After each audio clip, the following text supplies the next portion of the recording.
Good morning, everyone. My name is Teresa Woodruff, and I serve as the interim president at Michigan State University. And through the tragic week that we've all experienced, we've thanked many people who have been instrumental in the response and the recovery to Monday night's horrific events. And one group that we haven't yet thanked is the media. And so at the outset today, I want to offer my thanks on behalf of a grateful university to all of you who helped spread the photo of the shooter on Monday night that led to the tip that came in and the conclusion of this event. You helped our community, you helped our state, and you helped our nation stay informed and allowed us to be more transparent as we all worked and walked together on this pathway. So I wanted to begin today just with a thank you to everyone in the media for helping to spread that essential and timely information. Others today in this news conference are going to provide updates on the investigation and law enforcement matters, and so my comments are going to be brief, and they're going to focus on three areas. First, where are we now? What's next, and the process that's going to guide our decisions as we move forward. As you'll soon hear, the 5 students at Sparrow are still in critical condition, but I'm pleased that we are seeing some signs of improvement in some of our students. And our Spartan Nation continues to send good thoughts to each of them, to their families, and to the doctors and nurses at Sparrow Hospital. As I've said before, grief is a profoundly personal thing, and we know from trauma experts and from talking to colleagues at other universities who have experienced similar tragedies, everyone grieves differently, and the recovery process isn't linear. So each member of our campus will have different needs, and our focus is on providing as much flexibility as possible in supporting the diverse needs of this campus community. So as we move forward, I ask the campus and everyone in our Spartan community and extended family as represented here to provide empathy and grace and the knowledge that each person's support may be different, and we will be considerate of that. I'm extremely grateful for the quick actions that we've had pulling together the many counseling and support services this week. We know that many in the community will continue to need services for months to come, and that some haven't reached out yet. But I am encouraged that, and can report that hundreds of students have already utilized our counseling services that were provided at the Hannah Community Center or in our residence halls. We also provided a service to employees that is called Reflect and Connect. And we're looking into training for supervisors as more faculty and staff begin returning to positions today and into next week. We are encouraging empathy and patience and an atmosphere for all to recover at their own pace, and will continue to offer these services into the future. Today, MSU is resuming standard operations after 48 hours of being in modified operations. While we are returning to standard operations, classes remain suspended through Sunday. This standard operations means that the university offices are open, but in this case with wide latitude provided to supervisors across our university network. The 2 buildings, Berkey, remains closed for the remainder of the semester. The second building, the Union, is still being evaluated for decisions to be reported later. FBI Special Agent in charge of Michigan, Jim Taraska, will report in just a moment on access to those buildings for students, faculty, and staff who still have materials that are present in those spaces. Leaders across campus have been meeting with a variety of the groups that have been impacted, from our families of those that we have lost, as well as those who are bravely recovering at Sparrow. We've also been talking with our students, faculty, and staff who were in the class of the shooter in Berkey Hall and the employees who were in the Union on Monday night. We are listening and we are supporting at all levels. Our core leadership team is meeting daily, and we will continue to do so to prioritize the needs of campus. We want to be supportive not only of our campus, but we understand that the community is involved and we want to give people the confidence to re-engage and stay engaged as we come together. Our alumni network, over 500,000 Spartans strong, are contacting us and wanting to get involved. They are generously donating their time and items that can be helpful to the community, including 15,000 candles last night, as well as flowers that were associated with our vigil. For those who want to give in a way that can support MSU at this time, we have set up a fund called Spartan Strong Fund, and you can find that on the MSU website. And Chief Lynch has also told me of the many people who have dropped off food and other items to our MSU PD, and we are all very grateful for that outpouring of love and support, and as I understand it, we're out of kitchen space at this point. So we thank you for that outpouring in so many ways. We know as a campus that we have hard work ahead of us. Moving forward won't be easy. Unfortunately, others in higher education have been through this, and we are connecting in ways that through these shared experiences, we will have ideas about how we can evaluate our best plans forward. And as we move forward from today, we will work together to make informed decisions and lean on each other. None of us have all the answers, but we do have each other. So at this point, I'd like to turn this briefing over to our Chief of Police and Adjunct Professor in our School of Criminal Justice, Marlon Lynch. Marlon? Thank you, President Woodruff. Good morning. I'd like to start with some thanks to outreach by our colleagues, our local partners, but also some well-established associations, the Michigan Association of Chiefs of Police, the International Chiefs of Police, the International Association of Campus Law Enforcement Administrators, and the Commission Agency on Law Enforcement Accreditation. We have all received your support, prayers, and thanks, and very well valued. So thank you for that. In addition to that, I decided to focus on some positive things that have been shared with me over the past couple days with that. In helping us in our response to this critical incident, we had approximately 19 law enforcement agencies and 6 fire departments, numerous emergency medical services as well respond to that. We had off-duty police officers, not only from our police department, but from local and partnering agencies that responded, that came without a request to help during that particular situation. Not a surprise, though. What occurred on Monday night as far as our response is a collaborative effort and is the product of constant and continuous training together, relationships, and preparation for that. We also, unfortunately, had an opportunity to respond last week to Okemos High School with a very similar result. The difference is that was not confirmed and it was ruled to be false. So just imagine the stress put on the first responders responding to a situation at Okemos High School that we take very seriously until otherwise notified. And then just a few days later, responding to this incident here. We have to recover too. We have to heal. That process has begun as well. We've made services available for our staff, our police and public safety staff, beginning today. We also have short-term plans as well as long-term plans as we move forward for this. And we are definitely consulting those that have been through this process before for that particular reason. I've learned a few amazing things.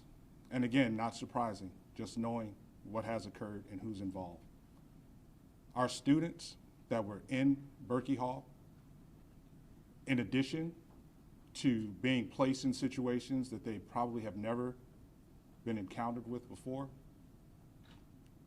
when their students and their friends and classmates needed assistance, they rendered aid. They took the time to render aid with that. The officers that responded and were in the buildings within minutes one of the first things they encountered were the victims. Those victims happened to be our students.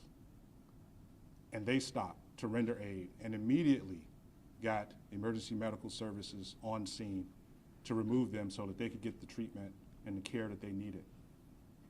Those are significant because they gave them a chance, those that had been wounded. And they're still fighting. But based on those being present at the time, stopping to actually render aid to them.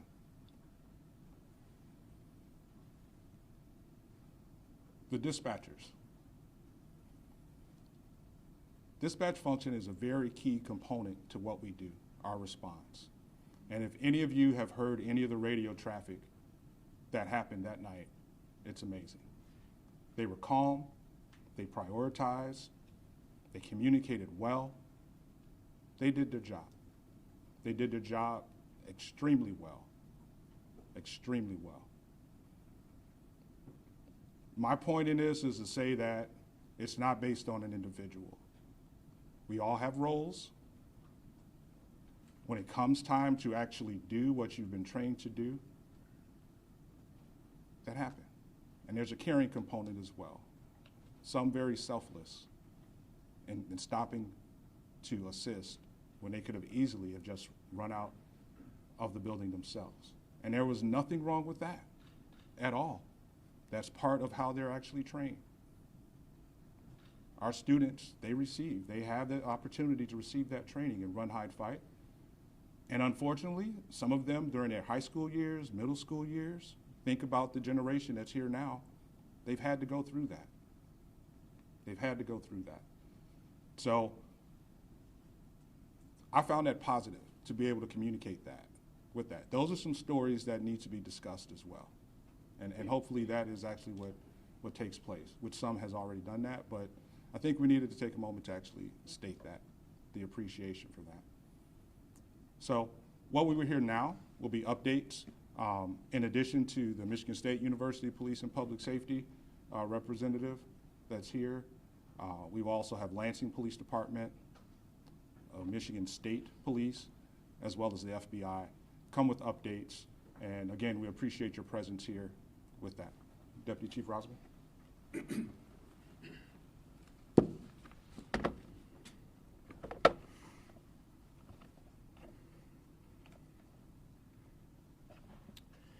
morning, everybody. Thank you, Chief. I want to begin by, again, honoring the victims, our students. As a father, I cannot imagine what all the families continue to go through.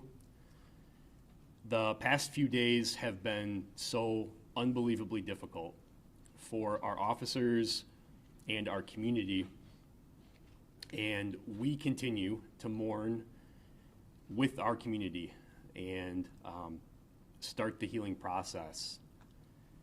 The vigil last night was unbelievable, the turnout.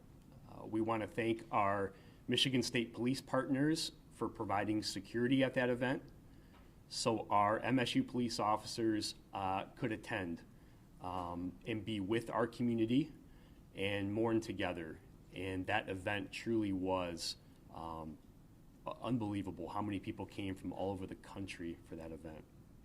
I'm going to start with some brief updates, and then I'm going to hand it off to some of our law enforcement partners that are here today to offer additional details. We've received questions about the ages of the deceased students, and those are as follows. Ariel Anderson was 19 years old. Brian Frazier was 20 years old. And Alexandria Werner was also 20 years old. We were present yesterday when they were recognized in the chamber of the Michigan House of Representatives, and that was a very moving experience as well. As the president mentioned, the 5 students in the hospital remain in critical condition. Out of respect for the families, we will not be releasing the names of the victims in the hospital. We do understand that some of those names have been made public by family and friends, but we feel strongly about not confirming their names out of respect for the families, and we hope you understand.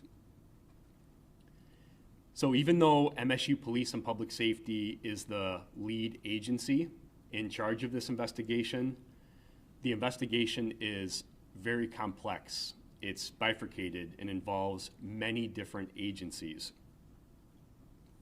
Different parts of that investigation are being handled by different agencies in a very unified and coordinated effort.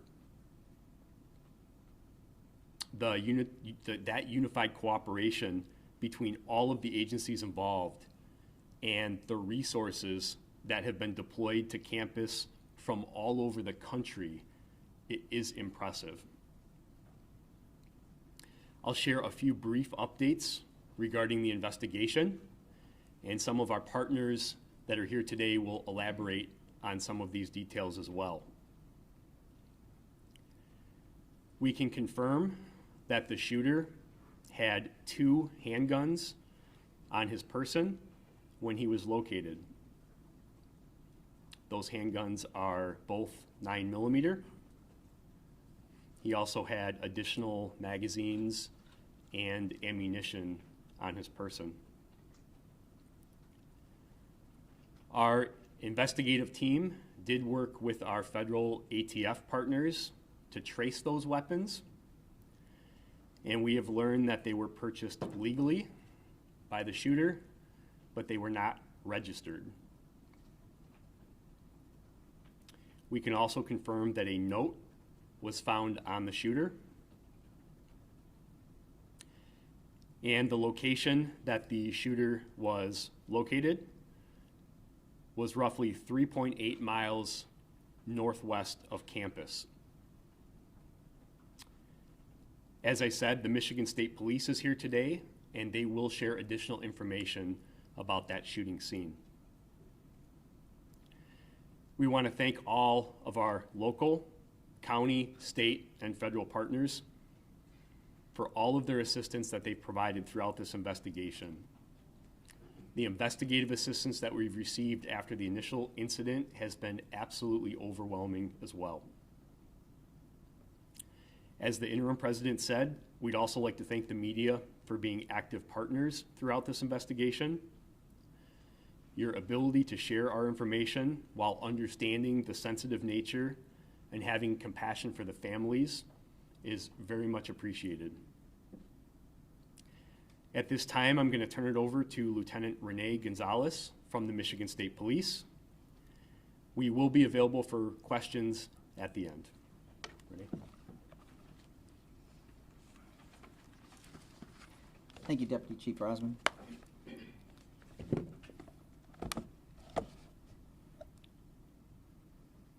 Information I'm going to give out is dealing with the contact that LPD,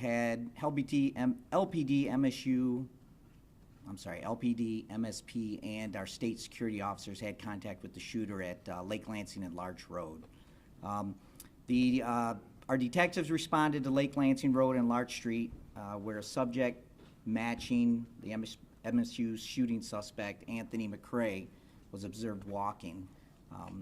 What had happened is the LPD officers received a call that subject matching that description was walking down the street, and this was on Lake Lansing Road near Larch Street, city of Lansing.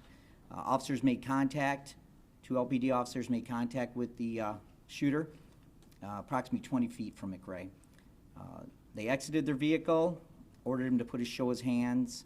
However, he produced a weapon and then killed himself.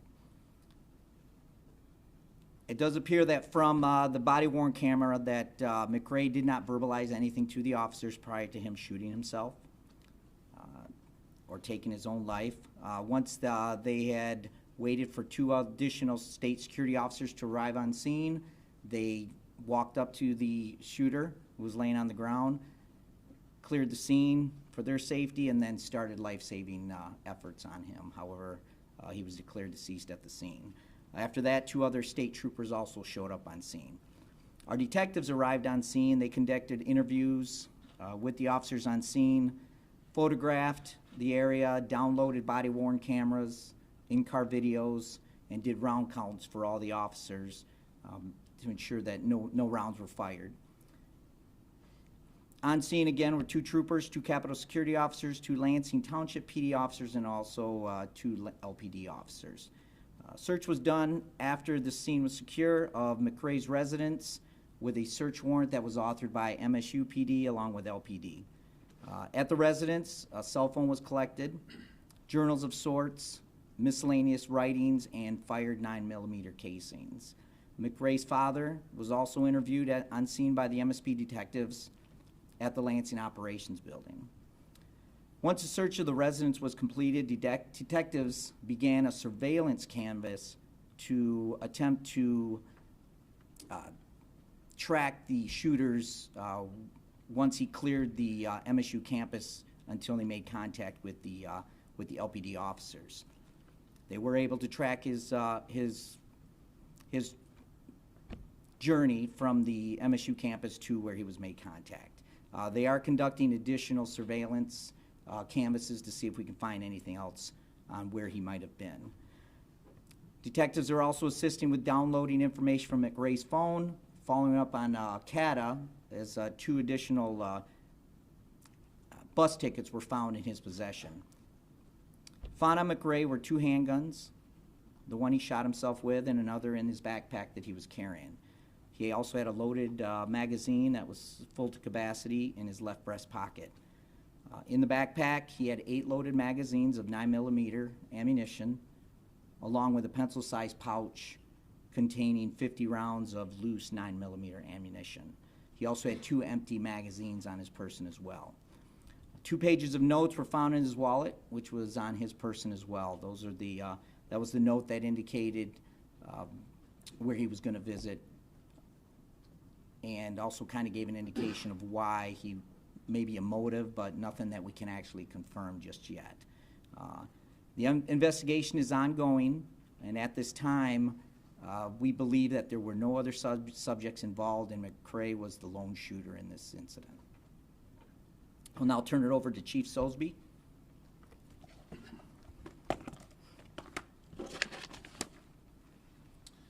Thank you, Lieutenant. Good morning, everybody. My name is Ellery Soulsby. I'm the Chief of Police in Lansing. I'm going to start by saying that the Lansing Police Department, through Mayor Shore's office, is assisting in this investigation as much as possible to make sure that we have complete closure in this incident. I want to start by giving my condolences to the family of the victims of this tragic incident.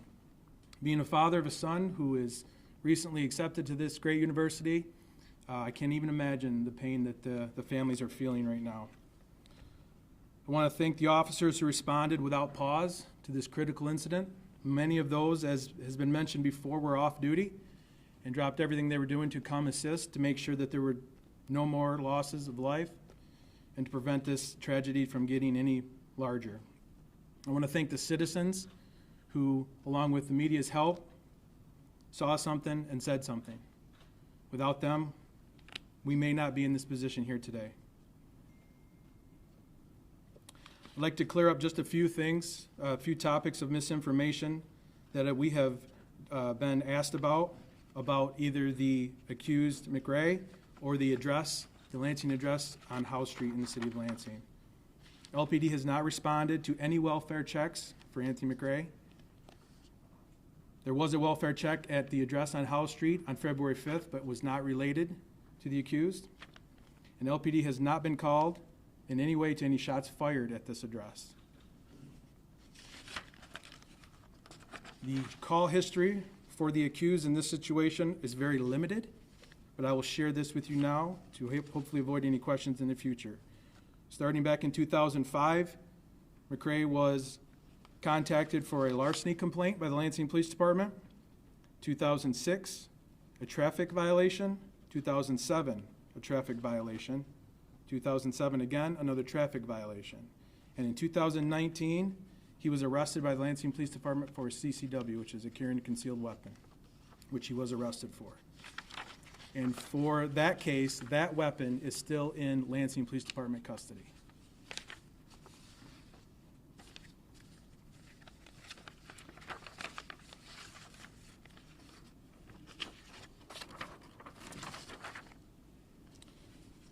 As the lieutenant shared, 2 Lansing police officers made contact with the accused in approximately the 800 block of Lake Lansing Road. And the accused was contacted. He produced a handgun and ended his own life. I cannot commend the officers enough for their actions, and I'll be open for questions here at the end, but for now I'm going to turn it over to FBI Special Agent in Charge, James Haraska. Good morning. I will start off by thanking the press as well. Over the last few days, I've gotten to know quite a few of you as we just talk offline and actually socialize while this event continues. So to all you, thank you. You've been very supportive, and I appreciate that. So do our folks. So today at Berkey Hall, we'll continue meeting with students and staff to return their personal items that were left behind. So that process essentially will begin at 10, and the students can show up. They will meet with our victim specialists and agents, and not only will they be able to get their items back, they'll be able to meet with our victim specialists for mental health support, not just FBI, and we've flown victim specialists in from around the country. MSU has provided victim services as well. Victim specialists are there to meet with the students. The U.S. Attorney's Office, Western District of Michigan, is represented. HSI is also represented. So we have a great cadre of mental health professionals there to support the students. We did the same at Union yesterday. I would consider it a success in that the students did want to sit with our folks and talk. Along those lines, I want to thank the community, especially those who brought comfort dogs yesterday. It went a long way. It meant a lot to the students and our folks as well. The comfort dogs, they bring a lot. So thank you to everybody that took the time to do that. The property that will return to them, essentially, it's a pretty easy process. They'll identify what's theirs, we'll return it. For those students that don't want to be there, don't want to go in that building, that's fine. Just understand, you don't have to do that. We will get your property to you. You can come, not go in the building, talk to our folks, and they'll get it to you. Or after today, everything that's left over, everything that remains that hasn't been collected, will be turned over to MSU Police Department so they can coordinate and facilitate getting those items back to you. Yesterday, about 80% of the students and staff's items were returned. We're left, I believe the number is about 18 students that did not pick up their things for certain reasons, whether they couldn't make it or just didn't want to. We have those items today at Berkey. So for those students that didn't make it yesterday, they can go to Berkey, and again, after today, they can reach out directly to MSU as we start to wrap up. Again, the community outpouring has been amazing through food and just thank yous and handshakes, and that's very, very much appreciated. It goes a long way with all our folks and the whole community here. I do want to thank Governor Whitmer and Congresswoman Slotkin for their ongoing support. They've been obviously extremely supportive. They were here at the press conference the other day, and the Congresswoman is, I believe, going to do a site visit today to meet with our folks and the students as well. So we look forward to hosting her. Even after today, the FBI will continue supporting the families of Alex, Ariel, and Brian. It doesn't stop today. Those services we provide, the support we provide will continue. We've met with those families, and we've began to build a relationship with them. So we will be there for them, along with all our partners. They have our full support. For the students that remain in the hospital, same thing. They will have the full support of all of the FBI and all the partners here. I just want to mention a number for the United Way for additional mental health support for anybody listening that would like to utilize that, 211. If you dial 211, you can get support. So that's just another outlet. There's a lot of resources, so please, for everybody, the students, faculty, the community, there's plenty of resources to help you and help the community recover. So with that, Doctor, I'll turn it over to you. Thank you. Good morning. My name is Dr. Rima Vassar. I'm the chair at MSU for the Board of Trustees, and I come to you today as both the chair and the mother of a Spartan who was on campus the day that the shooter came and took so much from us, but also took our sense of safety. I have this dual role as I'm going through this with the Spartan community, and it's an identity that allows me to see a lot of empathy in people and a lot of grace, and I'm so grateful to the community who has been supportive in ways that we just couldn't imagine. That evening, my daughter called, and she joked and said this later today. She said, that's the first time you ever answered my call that fast. Generally, she calls for money, so she might not get me on the first ring, but I answered right away, and she said that's when I knew it was real. She sheltered in place in a bathroom for 3 hours waiting for this to end. And as I'm taking the updates from campus, I'm also fielding her calls, my family's calls, who are all trying to figure out, is she okay? Am I okay? Is everyone okay? I want to commend Chief Lynch. You have organized and coordinated services in ways that I didn't imagine. All these folks coming together to make sure that our Spartan community feels safe has been enlightening in so many ways, but also just reassuring. Even last night at the vigil, my daughter had not been on campus since Monday, but I convinced her to come. Immediately when I got on the stairs, she started to text me, "Ma, I don't feel safe. I want you to get down. There are people who are kneeling. I'm not sure what's happening." And so I texted her to get to the chief. You know him? Get next to him. You'll be safe. I know people took exception to that text. I don't know what you would have done if that were your daughter. I want us to give the grace that's necessary. We all are going to be healing in different ways, in different paces. I'm one of those mothers who's like, tough it up, you know, you scraped your knee, you want peroxide or alcohol. Like, I'm one of those moms, right?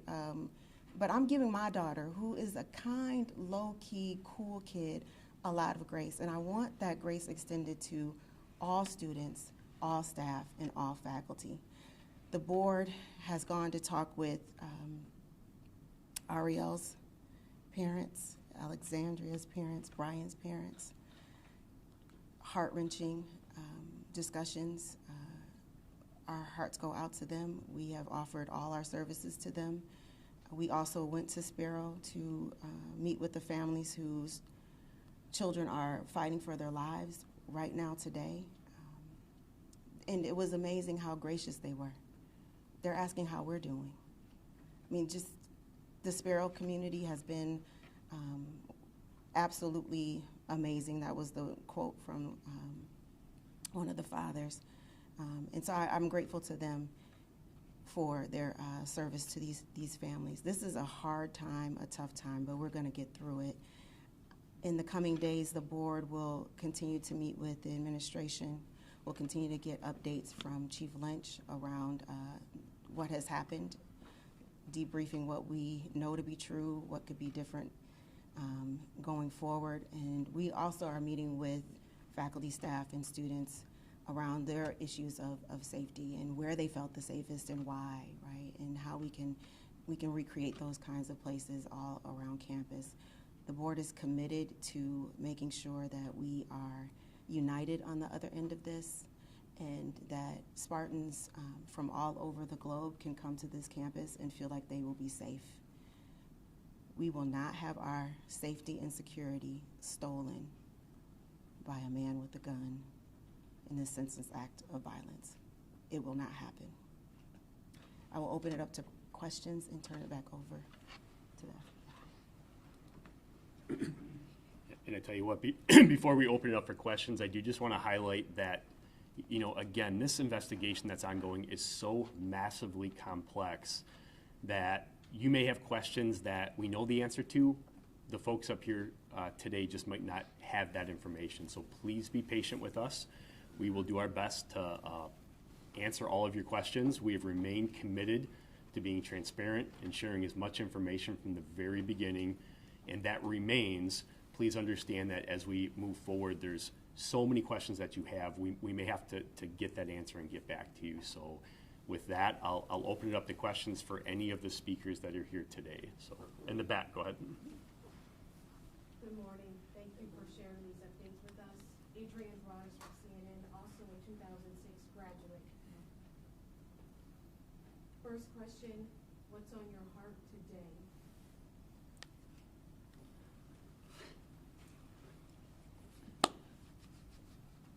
We are a resolute community. What's on my heart is what is my task that I accepted almost 2 years ago to return to my alma mater. And I questioned what attracts me besides my love for MSU. I know why I'm here today. I know why I'm here today. To help be a part of what we have in existence here as a community and what we have in our partnerships. These relationships are not new. These have been in place for years. And the amazing thing is that I'm an alum, Chris is an alum, Ellery is an alum, the sheriff's an alum, the chief in Meridian Township is an alum. We could go on and on with that. We are truly invested in what we have here. And we're going to keep it. But it opens discussions for how we proceed and how we create that environment. It's just not up to us. We're going to have discussions with our community. And this is a societal challenge as well. And real quickly, if you're able to share some of the businesses, for example, the church, the warehouse that was listed in its note, did he have ties to the places that were named in the note?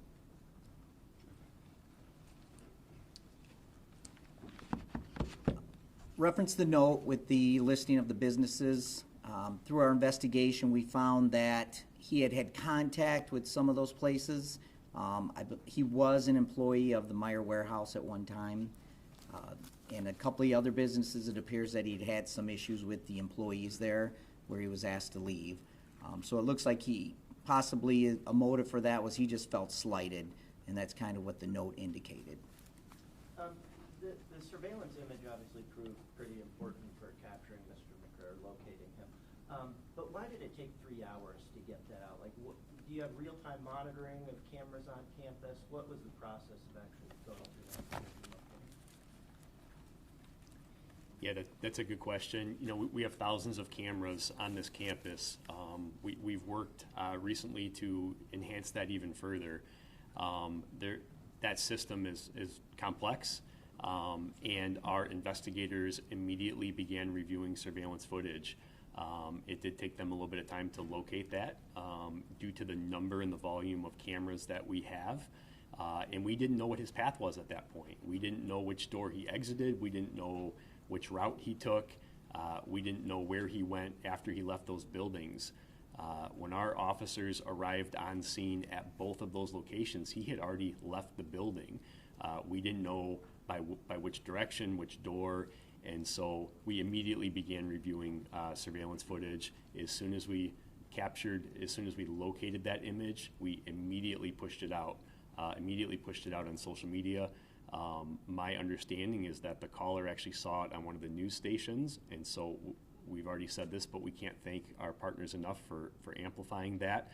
And then 17 minutes later, we received the phone call through our dispatch center that he was seen. So while I know the timing, people may question the timing, this was an ongoing complex incident.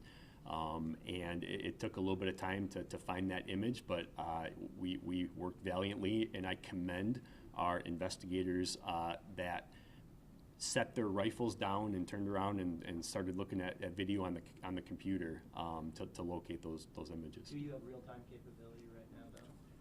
Yeah, I'll let the chief. So that's part of our overall strategic plan is we are currently in a process of centralizing all security systems that will accompany or will come with real-time monitoring, which is what you're speaking of, is when an example would be in a situation like that, the location would be identified, the operator would know that that particular location has X number of cameras and begin automatically pulling the cameras up to help with the overall response for that.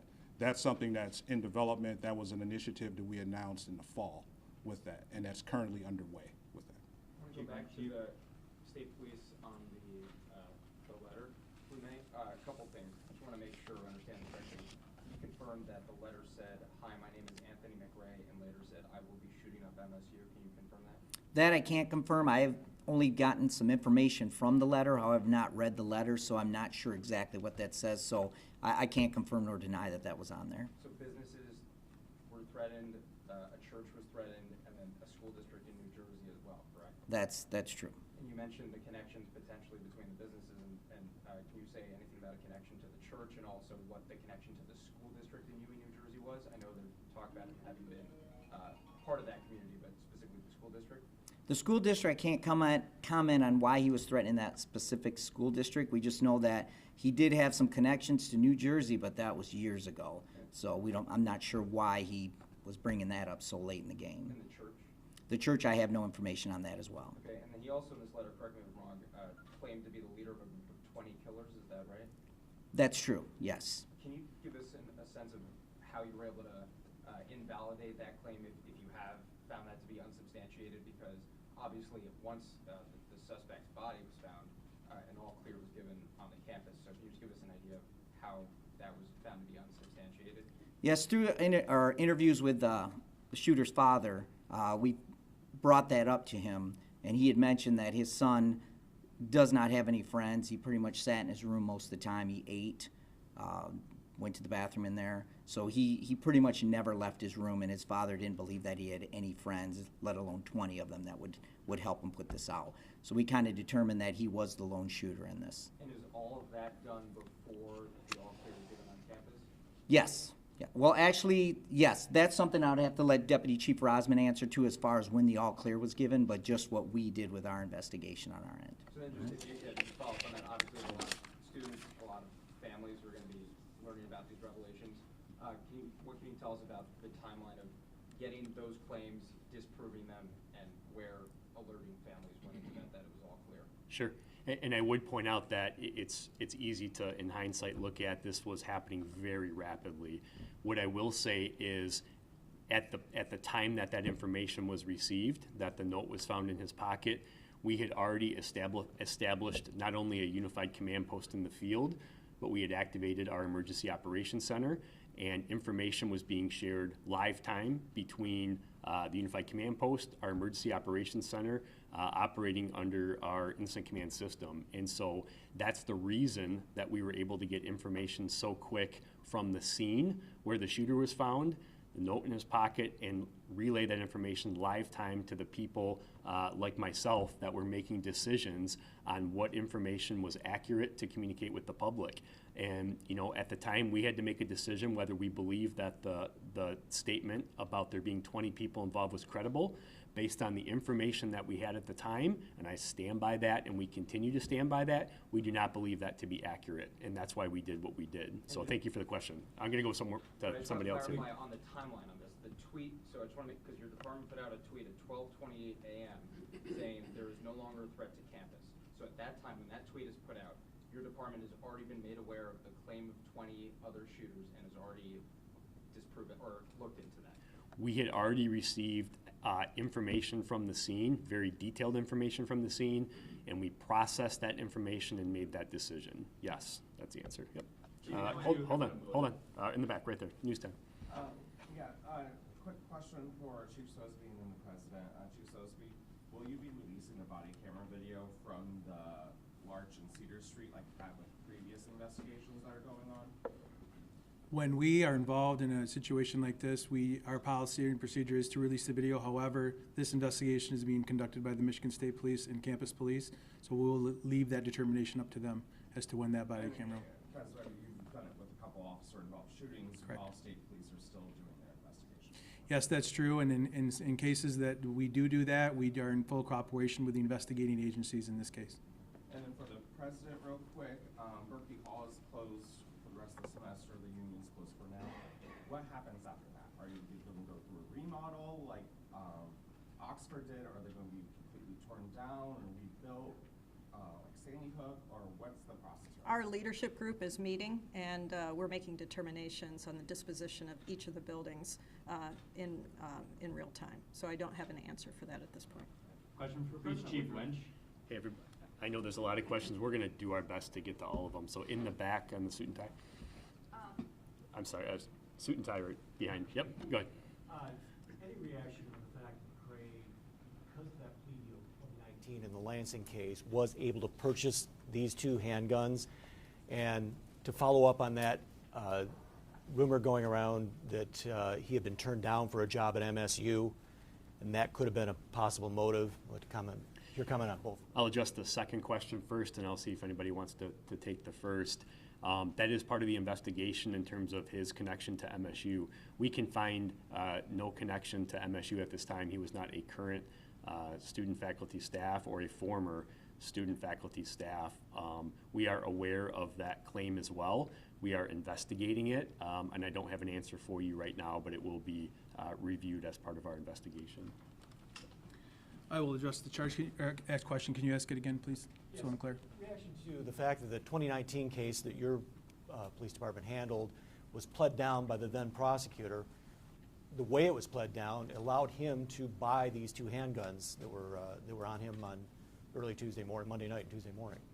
Yes, my understanding is that in that case, a motion was made by the defense, and then before that motion was pushed through to a decision that the then prosecutor of the Ingham County chose to drop that charge and negotiate down to a lesser crime, which gave him no jail time, no felony charge to prohibit him from buying additional weapons in the future, and a year of probation.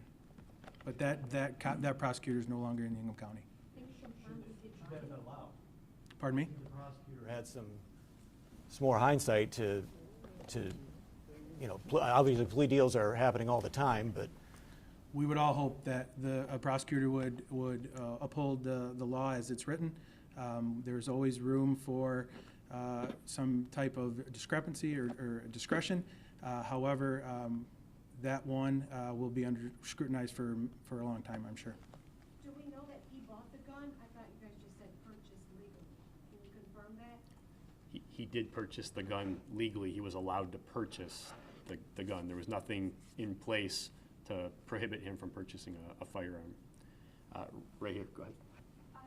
When New Jersey police put out the statement about the school closures, they indicated that Mr. McRae had a history of mental health issues. Are you guys looking into that? What have you discovered so far in relation to that? I think that's something that obviously we're going to look at. Obviously, in hindsight, judging what mental illness somebody has is very difficult without some type of formal diagnosis.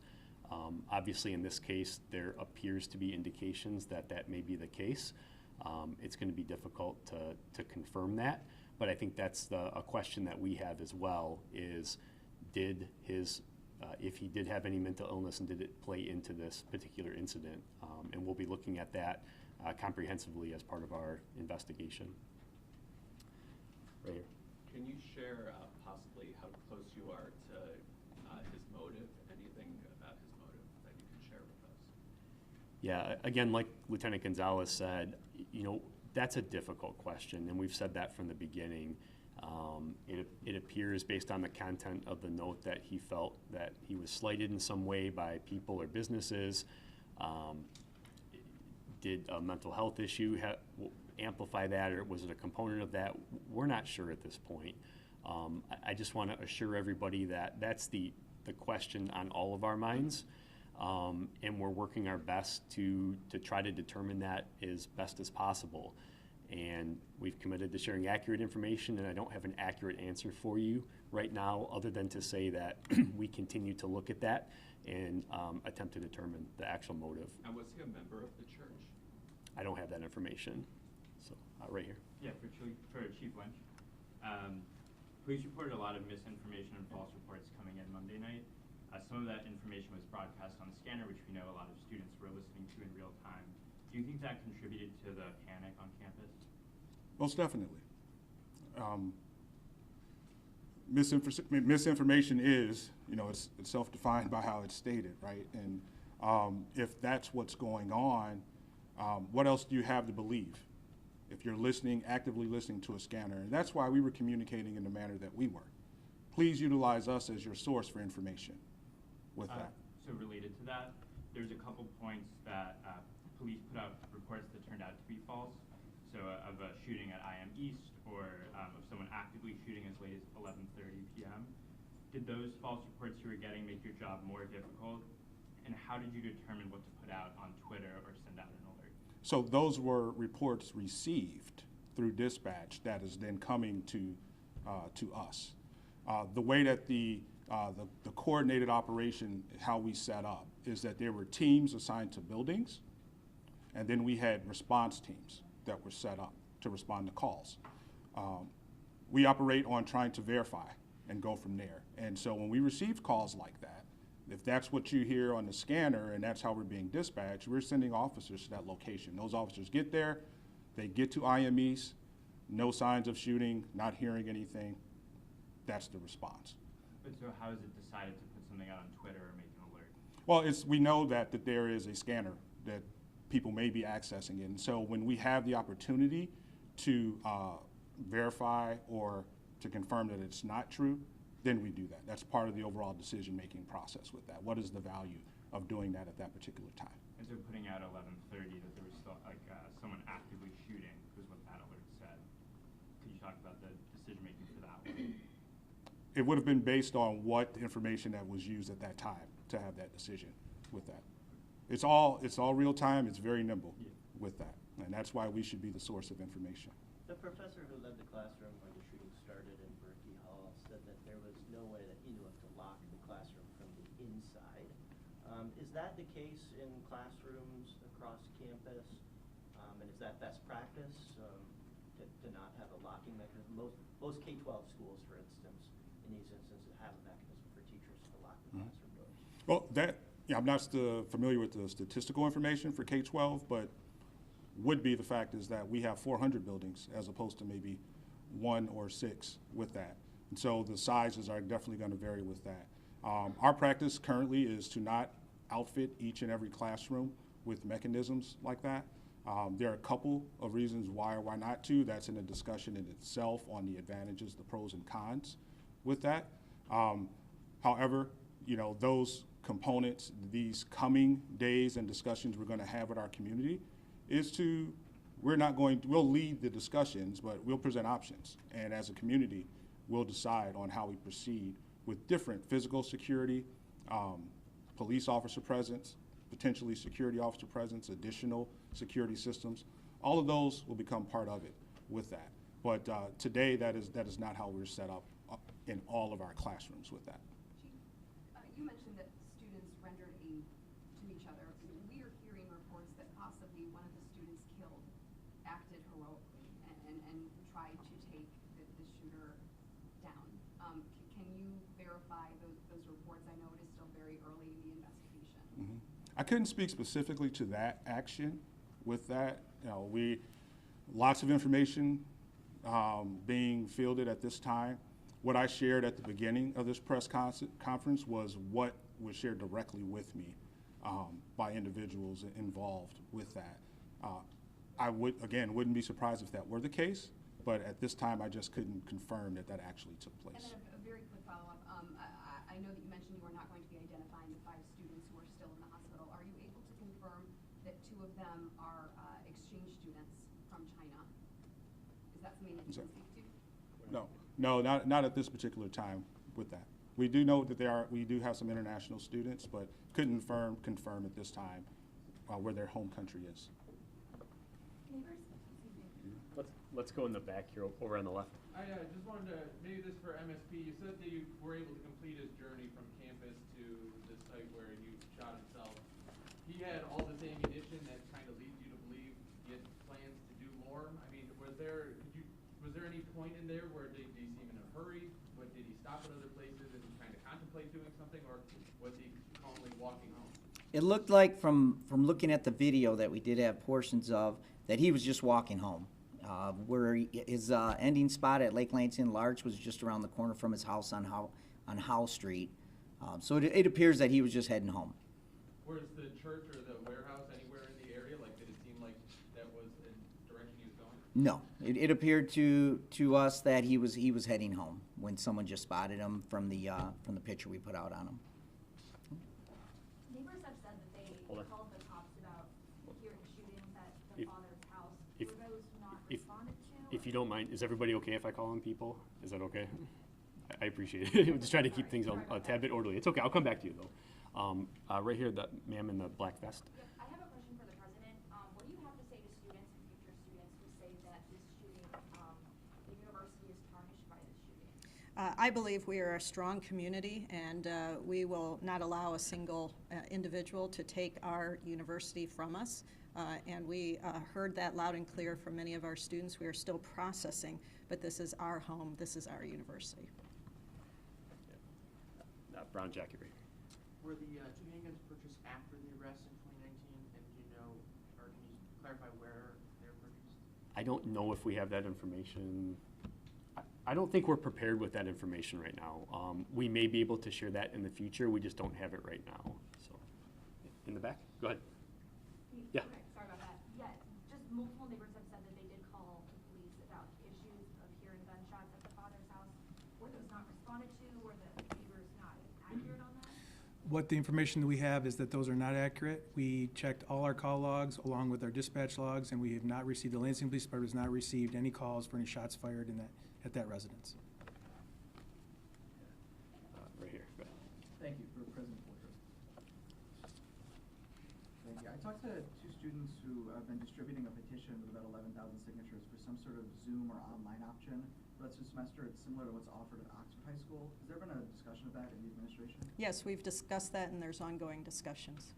Do you see that as a possibility for students? We're considering all options for the manner in which we continue the continuity of education, research, and outreach on this campus. Has there been talk of differentiating for students with classes in the Union and Berkeley or who are in those classes, options different for them for the rest of the student body, or would whatever solution sort of be applied to them? Yes, we've been talking about places and spaces and where education will continue. And certainly those two buildings are central to some of those conversations. Thank you. Thank you.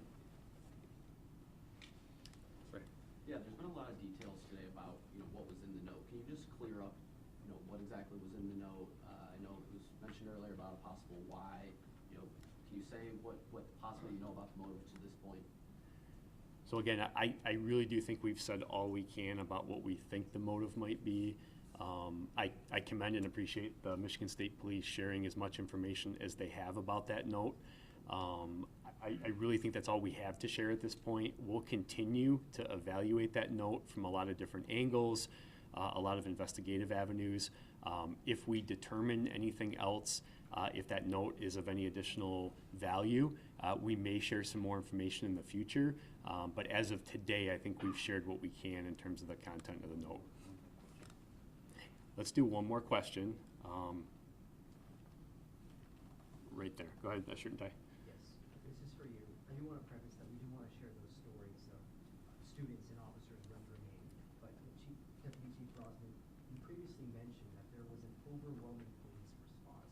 So I need to ask, when McRae was able to exit the MSU Union building and get out of the campus and then be found in the city of Lansing almost 4 hours away, when we talk about this massive police response, how is this not something that was found, especially if it sounds like he was walking? Yeah, definitely.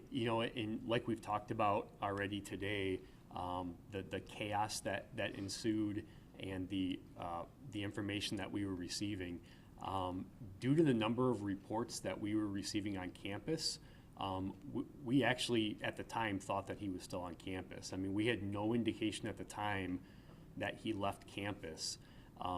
We were receiving and responding to so many calls about potential shots fired or sightings of this person on campus. Although we deployed resources off campus, we didn't receive any calls. We didn't receive any calls, whether they be valid or not, off campus. As additional law enforcement resources arrived from all over the state of Michigan, from counties away, we started to deploy those resources out, almost if you picture kind of a ring. So if there's our incident, we kind of have our inner, and then we kind of work our way out in different rings. That's how we started deploying our resources. We started with campus. Our goal at the time was to ensure the absolute safety of every student and every person on this campus after the shooting. And that's where most of the calls were coming from, and that's what we were really focused on. We had no indication at the time to believe that he was off campus, and especially that far off campus, 2, 3, 4 miles. So working through our unified command post, as resources responded, we started deploying them out further. And when that call did come in, due to that decision, we had resources that were able to quickly respond to that location. I know it's something that, in hindsight, can kind of be questioned. How did he get from point A to point B with nobody seeing him or no law enforcement seeing him?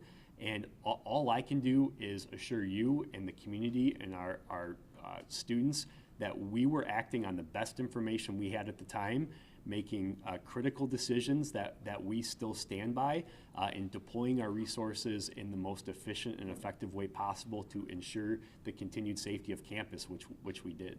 So even though the calls came out of maybe Berkey and Union, which is west, there was never a surrounding of these buildings where these calls were coming out of. Do you believe, it sounds like you're saying there was just a sense of hysteria. It's possible he could have just slipped away. Yeah, and I'll compare it to the Okemos High School shooting or situation, the hoax situation.